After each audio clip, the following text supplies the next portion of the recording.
हारने वालों के पास बहुत कारण होते हैं। कोई भी ऐसा व्यक्ति है जो जीवन में कुछ नहीं कर पाया जो वो करना चाहता था, तो उसके पास बहुत कारण मिलेंगे। और सबसे बड़ी बात है, अक्सर वो कारण बाहर होते हैं। समाज में, दुनिया में अपना कारण कम लोगों को पता होता है। अगर है ऐसा तो वो बुद्धिमान व्यक्ति है। पर जो जीतने वाले लोग हैं, जिन्होंने हासिल किया कुछ, तो उनके पास कोई एक या दो बड़े रीजन होते हैं बस उस चीज़ को हासिल करने के। उनके पास कोई बहुत बड़ी लंबी लिस्ट नहीं होती कि तुमने क्यों किया, कि वो कहीं ये कारण था, ये था, ये था, ये था, ये था। वो नहीं मिलेगा उनके पास। एक दो चीज़ मिलेगी बस। या तो भरोसा है उन्हें कि कुछ करके दिखाना है। हो सकता है अपनी संतान के लिए कुछ करना था, हो सकता है किसी को कुछ करके दिखा, पर एक आध ही कारण मिलेगा। तो इससे निकल कर क्या आता है कि कारण भले ही एक हो पर बहुत मजबूत होना चाहिए, जिसको आप किसी भी स्थिति में उससे झुको ना, उससे समझौता ना करो, आपकी वैल्यूज़ या जो भी आपको प्राप्त करना है। अगर ऐसा नहीं हुआ तो पीछे खींचने वाले जो कारण है ना, वो बहुत होते हैं, बहुत सारे। अब मैं डॉक्टर दिलीप आपका बहुत बहुत स्वागत करते हैं इस कुंभ राशि के राशिफल में। आपके लिए बहुत ही महत्वपूर्ण है, खासकर कुंभ राशि वालों के लिए ये महीना, क्योंकि सारे ग्रह कुंभ राशि में ही आने वाले हैं। और यहाँ पर एक ग्रहण भी पड़ने वाला है कुंभ राशि में। तो 12 राशियों में से अगर कुंभ राशि में ही ग्रहण पड़ रहा है तो सीधी सी बात है, फरवरी कुंभ राशि के लिए महत्वपूर्ण है। बाकी ग्रहों की गति थोड़ा देख लेते हैं। आपके खुद कुंभ राशि में राहु चल रहे हैं, सिंह राशि में केतु जो आपके सप्तम भाव में है, आपके द्वितीय भाव में मीन राशि में शनि है, आपकी 7.5 की लास्ट स्टेज चल रही है। गुरु जो है वो आपके पंचम में वक्री चल रहे हैं मिथुन राशि में। और मंगल, सूर्य, शुक्र, बुध, ये सारे ग्रह महीने की शुरुआत में आपको आपके 12वें भाव में मिलते हैं। तो आप ये लगा लीजिए 12वें भाव में 1 2 3 4 ग्रह, फिर ये सारे ग्रह एक एक करके, पहले बुध आएंगे 3 तारीख को, फिर शुक्र आएंगे 6 तारीख को, फिर सूर्य आएंगे 13 तारीख को, मंगल लगभग पूरे महीने यहाँ पर रहेंगे और उसके बाद 23 को यहाँ आएंगे। इस तरह से होगी ग्रहों की गति। तो चलिए शुरुआत करते हैं। शुरू फरवरी में, स्टार्टिंग ऑफ द फरवरी में आप ये कह सकते हो कि 13 फरवरी तक आप कह सकते हो कहीं ना कहीं खर्चा हो सकता है, यात्रा हो सकती है, फॉरेन ट्रैवल हो सकता है, कोई इंपोर्ट एक्सपोर्ट से संबंधित आपका काम है तो उसमें आपको सफलता मिल सकती है। स्वास्थ्य को आपको हल्का सा ध्यान रखना है। 12वां भाव अकेलेपन का होता है, मंथन का होता है, विचार का होता है, मेडिटेशन का होता है, ध्यान का होता है। तो उन चीज़ों के लिए अच्छा भी है अगर उसमें आपकी रुचि है। स्पिरिचुअलिटी, अध्यात्म के लिए अच्छा है। कलाकार अगर हो आप, कलाकार मतलब जहाँ इमेजिनेशन का काम है, आपका कोई ऐसा काम है तो उसके लिए 12वां भाव अच्छा होता है। उसके बाद ये ग्रह धीरे धीरे आगे बढ़ेंगे। से बुध 3 तारीख को यहाँ आएंगे। जब तक बुध यहाँ पर हैं 3 तारीख तक, तो ये आपके पंचम भाव को 12वें भाव में दिखा रहे हैं। संतान को लेकर, एजुकेशन को लेकर कहीं बाहर जाने का प्लान बनता है, काम को लेकर कहीं बाहर जाने का प्लान बनता है। पर उसके बाद यहाँ पर आना ये कहता है कि आपकी एजुकेशन की वजह से, आपकी बुद्धि की वजह से, आपकी संतान की वजह से, आपकी क्रिएटिविटी की वजह से, आपके सेल्फ एक्सप्रेशन की वजह से आपको नेम फेम मिल सकता है। क्योंकि पहला भाव नेम फेम का है, ये आपकी खुद की लाइफ है, ये खुद आप हो, आपका स्वास्थ्य है। बुध का यहाँ आना स्वास्थ्य में कोई परिवर्तन ला सकता है, पर मोस्टली पॉजिटिव हो इसका चांस ज़्यादा है। आप कोई निर्णय लो अपने, हो सकता है हेल्थ के मामले में लो कि मेरे को अपना वेट कम करना है, अपने बाल बढ़ाने हैं, या मेरे को कुछ नया लुक देना है अपने आप को। क्योंकि बुध जब भी आता है यहाँ पर आपको चेंज लाएगा। कोई भी ग्रह यहाँ आएगा तो चेंज लाएगा, खासकर बुध, क्योंकि अष्टम का स्वामी है। एक ट्रांसफॉर्मेशन, एक बदलाव की शुरुआत करेगा। वहीं शुक्र का आना बहुत ही अच्छा है आपके लिए। आपके योग कारक ग्रह हैं, भाग्य के स्वामी हैं, चौथे भाव के स्वामी। आपके माता पिता का आपकी लाइफ में कोई पॉजिटिव इंटरफेरेंस हो सकता है, उनके लिए कुछ अच्छा हो सकता है, उनसे कुछ अच्छा हो सकता है, क्योंकि शुक्र योग कारक ग्रह हैं यहाँ पर आ रहे हैं। चौथे भाव का स्वामी मतलब मदर, घर, फ्रेंड्स, होम, घर, गाड़ी, भूमि, वाहन, बंगला, मन की शांति, ये सब आपके पास आ रही है। नवम मतलब भाग्य, ज्ञान, आशीर्वाद, ब्लेसिंग, हायर नॉलेज, लंबी यात्रा जो आपके लिए अच्छी हो, उसकी पॉसिबिलिटी बनती है शुक्र के यहाँ आने से। बस ध्यान यही रखना है, चूँकि यहाँ राहु है तो थोड़ा रिश्तों के मामले में ध्यान रखना है, स्त्रियों के मामले में, चरित्र के मामले में थोड़ा कहेंगे कि थोड़ा केयर रखनी है आपको। अदरवाइज राहु सूर्य फेम देते हैं। राहु बुध भी आपको बुद्धि को तीव्रता से चलाते हैं, बस आपको उसको सही रास्ते से यूज करना ज़रूर करना है। Rahu out of the box भी हैं, आउट ऑफ द बॉक्स जैसे शुक्र है तो मनी आपके जीवन में आती है तो आपको उसको थोड़ा संभल के देखना है। आउट ऑफ द बॉक्स जैसे बुध है, वाणी हो सकता है, आप कुछ बोल सकते हो, तो उन चीज़ों का आपको केयर ज़रूर रखनी है। इसके बाद 13 तारीख को सूर्य आएंगे। अब थोड़ा सा सूर्य जब यहाँ पर आएंगे तो हम ये कह सकते हैं कि भाई फिर ग्रहण पड़ेगा 17 तारीख को। 13 के बाद से हमको थोड़ा पिता, गुरु, टीचर, अपनी प्रेस्टीज, नेम, फेम, स्वास्थ्य का थोड़ा सा ध्यान रखना है। 13 से लेकर 23 तक आप कह सकते हो। 17 को पड़ेगा, 17 को 18, 19, 20, 21 तक बिल्कुल हमको थोड़ा सा ध्यान रखना है। 13 से लेके 21 फरवरी तक थोड़ा सा ध्यान रखना है, क्योंकि ग्रहण के ऐसे तो असर बोलते हैं कि भाई बहुत दिनों तक रहता है, कम से कम 15 दिन तक रहता है, पर 3-4 दिन तो ऑफकोर्स ज़्यादा असर रहता है। 17 तारीख को कुंभ राशि में ग्रहण है, पहले ही भाव में है, तो आपकी जो नाम है, फेम है, यश है आपका, उसको थोड़ा सा ख्याल रखना है। हेल्थ का ध्यान रखना है। यहाँ पर सूर्य आपके सप्तम के स्वामी हैं, तो स्पाउस के साथ रिश्तों में, बिजनेस में, व्यापार में 17 तारीख के आसपास बहुत ख्याल रखना है। ऐसे ही अच्छा योग है। 23 के बाद ये पॉजिटिव रिजल्ट देगा, क्योंकि राहु पीछे जाएंगे, सूर्य धीरे धीरे आगे निकलना शुरू करेंगे और ग्रहण का असर भी आपका कम होता दिखाई देगा, तो आपके व्यापार में, बिजनेस में बढ़ोतरी होगी। और ये ग्रह भी सब धीरे धीरे आगे जाएंगे, बुध थोड़ा पीछे जाएगा, तो मेनली फिर समय के साथ साथ आपके जो ग्रहण का असर है वो कम होता दिखाई देगा, जो कुंभ राशि में पड़ रहा है। पर 17 के आसपास आपको ख्याल रखना है। अब ये सारे ग्रह यहाँ होंगे तो किसको देख रहे हैं? सप्तम भाव को। और ये भाव किसका है? बिजनेस का, व्यापार का, पार्टनरशिप का, जहाँ केतु बैठे हैं। तो आपस में थोड़ा दूरी के चांसेस बनते हैं, आपके अंदर थोड़ा ईगो आ सकता है, आपको कोई सफलता भी मिल सकती है। राहु सफलता को दिखाते हैं। Rahu is not a bad planet always. ऐसा नहीं कि राहु हमेशा बुरे होते हैं। केंद्र स्थान में बैठे हैं, साथ में एक त्रिकोण का स्वामी है, दूसरे केंद्र का स्वामी है, एक और त्रिकोण का स्वामी है, तो आपको नेम, फेम या कोई ऐसा रास्ता खुल सकता है जिससे आपको यश मिले, फेम मिले, नाम मिले, इसके चांसेस हैं। और वो जो रास्ता होगा थोड़ा आउट ऑफ द बॉक्स होगा, थोड़ा आपने सोचा नहीं होगा, थोड़ा हटके हो सकता है, थोड़ा अलग हो सकता है, फॉरेन से उसका संबंध हो सकता है, आउट ऑफ द बॉक्स चीज़ हो सकती है। राहु थोड़ा आप कह सकते टेक्निकल नॉलेज, किसी तरह की न्यू एज टेक्नोलॉजी वगैरह आप सीख सकते हो, कुछ ऐसी चीज़ हो सकती है जो थोड़ी सी अलग है। राहु ऐसी चीज़ों को दिखाते हैं। जहाँ तक अच्छाई की बात है, वहीं इसका थोड़ा सा नेगेटिव पहलू ये है कि स्वास्थ्य का ध्यान रखना है, बड़ों से, माता पिता, गुरु, टीचर, ऑथोरिटी से थोड़ा ख्याल रखना है, क्योंकि सूर्य ग्रहण क्या है? सूर्य कौन है? राजा है। राजा पहले ज़माने में होते थे, आज के ज़माने में सरकार है आपकी, किसी भी तरह की गवर्नमेंट ऑथोरिटी है, ऊपर वाला बॉस है, उनसे थोड़ा सा केयर रखनी है। मंगल 23 तारीख तक यहीं रहेंगे, इसी भाव में रहेंगे। तो जब तक यहाँ पर है, दसम भाव का स्वामी 12वें भाव में और तृतीय भाव का स्वामी 12वें भाव में। जॉब को लेकर, काम को लेकर थोड़ा टेंशन हो सकता है, किसी कारण से, किसी बात के वजह से हो सकता है आप कम काम कर पाओ, कुछ थोड़े बहुत ऑब्स्टिकल आए काम करने में।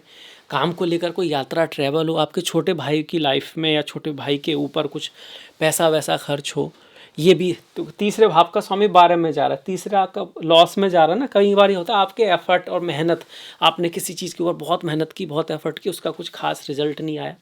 पर अगर आप फॉरेन लैंड में हैं, विदेश से जुड़े हैं, इंपोर्ट एक्सपोर्ट से जुड़े हैं, आपका काम किसी तरह से ट्रैवल से, यात्राओं से, स्पिरिचुअलिटी से, अध्यात्म से, 12वां भाव इन्वेस्टमेंट आदि के लिए अच्छा है।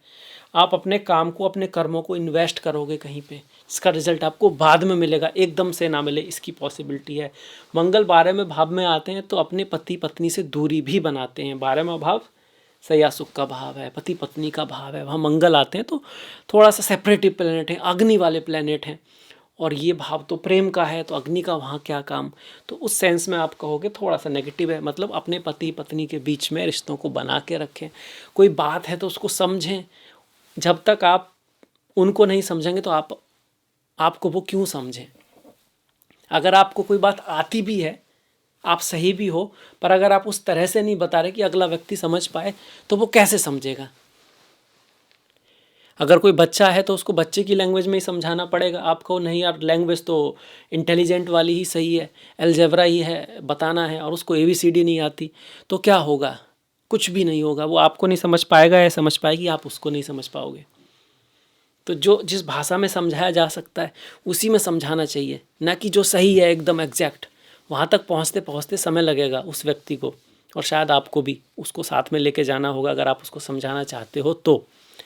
तो मंगल इस मामले में हल्का सा नेगेटिव है मैरिज लाइफ के मामले में। यहाँ से वो 1 2 3 4 तृतीय भाव को देखेगा। संतान के साथ थोड़ा सा ख्याल रखना है आपको, छोटे भाई के साथ रिश्तों में थोड़ा सा ख्याल रखना है। पर 23 तारीख को क्या होगा, ये भी यहाँ आ जाएंगे। मंगल, राहु, बुध, शुक्र, सूर्य, इतने सारे ग्रह प्रथम भाव में एक अच्छी अपॉर्चुनिटी भी है और लाइफ में कुछ बड़ा बदलाव आ सकता है, बड़े चेंज आ सकते हैं। स्वास्थ्य का हमको बहुत ख्याल रखना है।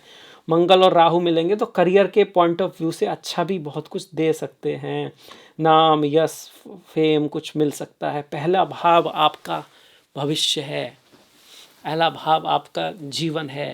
पहला भाव का स्वामी जिसके चार्ट में मजबूत होता है वो अगर राजयोग ना भी हो तो राजा बन सकता है। और अगर पहले भाव का स्वामी कहीं ऐसे भाव में है जैसे किसी का 12वें भाव में चला गया और पीड़ित हो गया वहाँ जाके, तो वो व्यक्ति ऐसी एक चॉइस लेगा जीवन में कि उनके रिजल्ट नेगेटिव आएंगे। तो आप एक तरह से कहोगे अपने पेड़ पे अपने कुल्हाड़ी मार लेना हो गया एक तरह से, या फिर चीज़ों को डिले कर देगा, देर कर देगा, समय लगा देगा। पर अगर वहीं 12वें भाव में जाकर वो थोड़ा अच्छा हो गया, उसको थोड़े सही ग्रह देख रहे हैं, तो फिर विदेश जा सकता है, बाहर जा सकता है और इम्पोर्ट एक्सपोर्ट से या कलाकारी कुछ इस तरह के कामों से कुछ अच्छा कर सकता है। मतलब बहुत महत्वपूर्ण है पहला भाव और पहले भाव का स्वामी। आपके केस में पहले भाव का स्वामी कौन हुआ? शनि, जो बैठा है द्वितीय भाव में। तो 7.5 जरूर है पर कुंभ वालों के लिए उतनी बुरी नहीं है, क्योंकि पहले भाव का स्वामी द्वितीय भाव में है, मित्र की राशि में है और शनि आपके खुद राशि के स्वामी हैं। तो धन, पैसा, फैमिली, व्यापार, बिजनेस, आगे की सोच आपके मन में काम करती रहेगी। आप इसके लिए बहुत प्रयास कर रहे होंगे, पर प्रयास करने के बावजूद भी चीज़ें थोड़ी स्लो हैं, धीमी हैं, वो तो होता है, क्योंकि 7.5 आपको मजबूत करने आई है। 7.5 आपको सिखाने आ रही है कि मन से हार नहीं माननी है। मन से हारे हार है, मन के जीते जीत। अगर आप मन से नहीं हारे हैं तो आप आज नहीं तो कल रास्ता ढूंढ लोगे। सूरज डूबते वक्त वैसा ही होता है जैसा उगते वक्त होता है। मतलब जब प्रॉब्लम है तब भी अगर आपका हौसला वैसा ही है तो रात कितनी भी लंबी क्यों ना हो, आप एक दिन आगे बढ़ जाओगे, आप कुछ ना कुछ कर लोगे, आप जीत जाओगे। कठिन समय, मुश्किल वक्त, 7.5 आदि ही डिसाइड करते हैं कि व्यक्ति जीवन में कितने ऊपर जाएगा। क्योंकि अच्छे समय में तो सभी लोग ठीक ही रहते हैं, गुस्सा भी कम करते हैं और खुश भी रहते हैं, परिवार से भी रिश्ते बना के रखते हैं, अपने धर्म पे भी चलते रहते हैं। नॉर्मली जब सब ठीक है तो हम अच्छे से बिहेव करते हैं। पर जो टफ समय आता है उसमें जो खुद को सही रख पाए, और वही परीक्षा है, वही आपको बनाना चाह रहा है ईश्वर कि आप टफ समय में भी ढंग से रह पाएँ। फिर अच्छा समय आएगा तो फिर उसके आपको रिजल्ट मिलेंगे। अब बढ़ते हैं आगे, केतु और गुरु। इनमें से केतु का गोचर आपके लिए अच्छा है। यहाँ पर कोई ऐसी खास दिक्कत नहीं है केतु का, जैसे कि लोग सोचते हैं कि भाई केतु सप्तम भाव में सिर्फ बुरा ही है। हाँ, ये ज़रूर है कि आपको थोड़ा डिटैचमेंट रखना पड़ेगा अपने बिजनेस से, व्यापार से, पार्टनरशिप से। वहाँ पर आपको कुछ देते रहना होगा।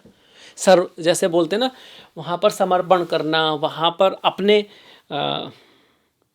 नेकी कर दरिया में डाल, अपनी तरफ से रेस्पॉन्सिबिलिटी पूरी करके रखना और प्रयास करते रहना जब तक केतु यहाँ चल रहे हैं। व्यापार में, बिजनेस में, पत्नी के साथ तो कुछ डिससेटिस्फैक्शन रहेगा, पर अगर आप अपनी तरफ से अपना पार्ट अदा करते रहोगे तो केतु झंडा भी है। फिर बाद में यही चीज़ें आपके लिए बहुत अच्छी साबित हो सकती हैं। राहु के मामले में ना धोखा देना है, ना धोखा करना है, ना धोखे में पड़ना है, किसी लालच चक्कर में नहीं पड़ना है, ना किसी को फंसाना है। और शॉर्टकट के मामले में राहु शॉर्टकट भी है। शॉर्टकट क्या होता है? किसी चीज़ से अचानक से कुछ हो जाए, बढ़िया चीज़, आपके मन में कोई विचार है पर उसका एक रास्ता थोड़ा छोटा है, एक बड़ा है, तो आप छोटे रास्ते की तरफ जाते हो। तो कई बार छोटा रास्ता अनलॉफुल होता है तो उसकी तरफ नहीं जाना।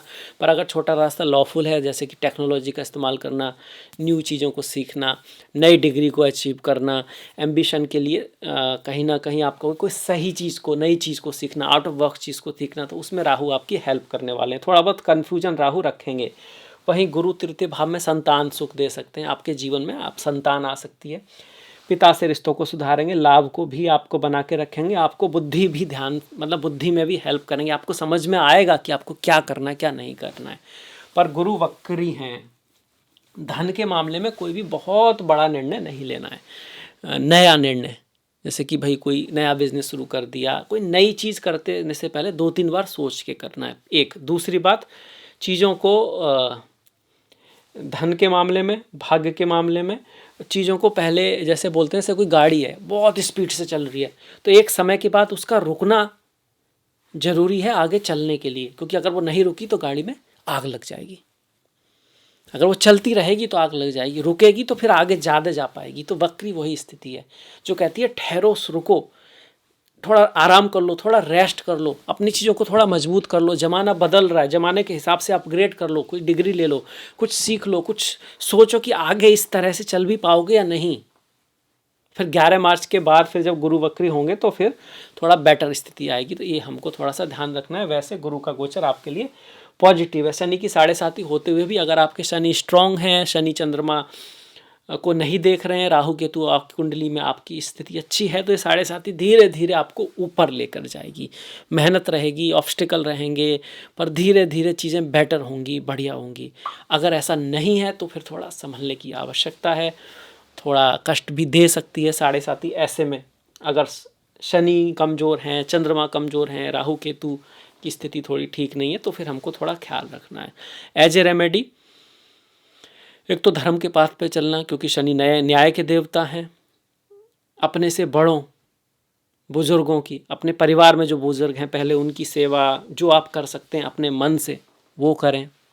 हनुमान जी की पूजा, माँ काली की पूजा, भगवान श्री कृष्ण की पूजा, इनमें से जो भी आपके प्रिय हों उनकी आप पूजा प्रार्थना कर सकते हैं। वृक्ष आदि लगाना, पीपल का वृक्ष लगाना बहुत अच्छा रहता है। गुरुवार के दिन मंदिर जाना भी शनि को अच्छा रखता है। शनिवार के दिन तो है ही है साथ में, क्योंकि गुरु ज्ञान है और ज्ञान की आवश्यकता किसको नहीं होती। और इसके साथ साथ दशरथ का शनि स्रोत है, उसका आप पाठ कर सकते हो, शनि कवच का पाठ कर सकते हो। वो सारी चीज़ें आप कर सकते हो। अगर आपको ये चीज़ें दिखाई दे रही हैं, शनि राहु केतु या चंद्रमा की दशा है, तो आप ज़्यादा असर महसूस करोगे। अदरवाइज सबकी 7.5 खराब नहीं होती। लोग 7.5 में प्रेसिडेंट तक बनते हैं, देश के नेता तक बनते हैं। रही दुनिया की बात, तो दुनिया में बहुत कुछ बदलने वाला है। अब नई साल होगी, हिंदू जो नई साल होती है वो चैत्र पक्ष की प्रथमा तिथि से होती है 19 तारीख को।